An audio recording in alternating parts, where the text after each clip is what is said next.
Bismillahirrahmanirrahim. Assalamualaikum warahmatullahi wabarakatuh. Alhamdulillahirabbil alamin. Allahumma sholli ala sayyidina Muhammad wa ala ali sayyidina Muhammad. Falyakul khairan aw liyasmut. Kalau nggak bisa ngomong yang baik, diem-diem aja. Lama kian Baitul Ahad tidak mengupdate. Kebetulan kemarin baru kita memperingati Isra dan Mi'raj Nabi Muhammad SAW, atau bisa dikatakan hari sholat sedunia.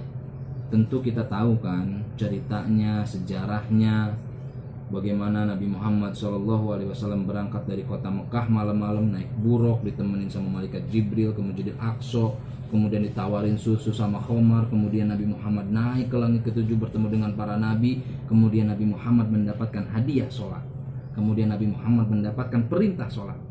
Tentu kita sudah tahu ceritanya. Bahkan kita juga sudah tahu alasannya kenapa Nabi Muhammad Isra dan Mi'raj. Karena Nabi Muhammad di tahun itu mengalami kesedihan yang teramat sedih. Pertama, pamannya meninggal, Abu Thalib. Abu Thalib bukan saja sosok om, tapi sosok ayah bagi Nabi Muhammad SAW. Adalah sosok laki-laki yang paling lama mengurus Nabi Muhammad SAW, bahkan menjaga, bahkan melindungi Nabi Muhammad SAW. Di tahun itu meninggal. Kemudian yang kedua, ditinggal oleh Siti Khadijah, sosok wanita yang ia cintai, sosok pendamping hidup yang Nabi Muhammad SAW cintai.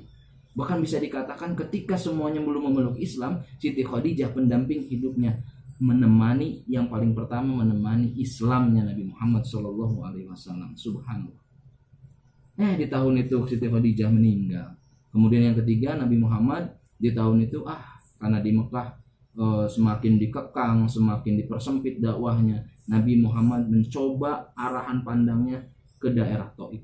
Nabi Muhammad mencoba berdakwah di sana, ternyata apa yang terjadi? Disiksa dan dihina sampai Nabi Muhammad berdarah. Kemudian sampai ada kisah Nabi Muhammad ketika dilempari, malaikat semua marah, apalagi malaikat gunung tuh yang menjaga gunung.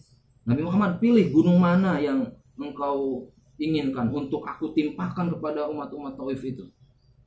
Tapi Nabi Muhammad SAW menjawabnya dengan doa, Allahumma hdi qaumi innahum la ya'lamun.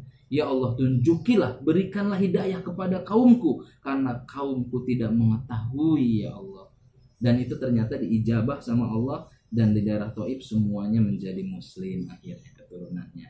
Nah, hikmah yang kita ambil dari Isra dan Mi'raj selain doa, bahwa ketika kita dianiaya, mungkin orang normal ketika dianiaya bisa dikatakan diam. Tetapi luar biasanya Nabi bukan hanya diam, tetapi malah mendoakan. Nah, itulah poin penting yang harus kita ambil. Kemudian, apalagi hikmah yang terpenting dari perjalanan Isra dan Mi'raj?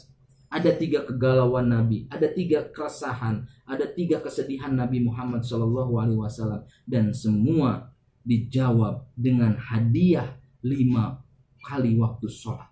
Jadi ketika kita mengalami kekrauditan hidup, kepusingan, kementokan hidup, kesini salah, kesana salah, kita dianggap dikucilkan apa semua, jangan pernah tinggalkan sholat. Karena Nabi Muhammad SAW aja dialami 3 kesedihan dalam waktu yang bersamaan. Nabi Muhammad dituntaskan, diobati dengan sholat. Dari perjalanan ini aja kita bisa ngambil faidah bahwa sholat itu sangat penting. Bahkan ketika kita memahami bahwa sholat itu bisa menyelesaikan semua masalah. Nanti kita akan bahas lebih panjang kenapa sholat bisa menyelesaikan semua masalah. Karena di dalam sholat itu ada dzikir. Dzikir itu ala bidzikrillahi tatma'innul qulub.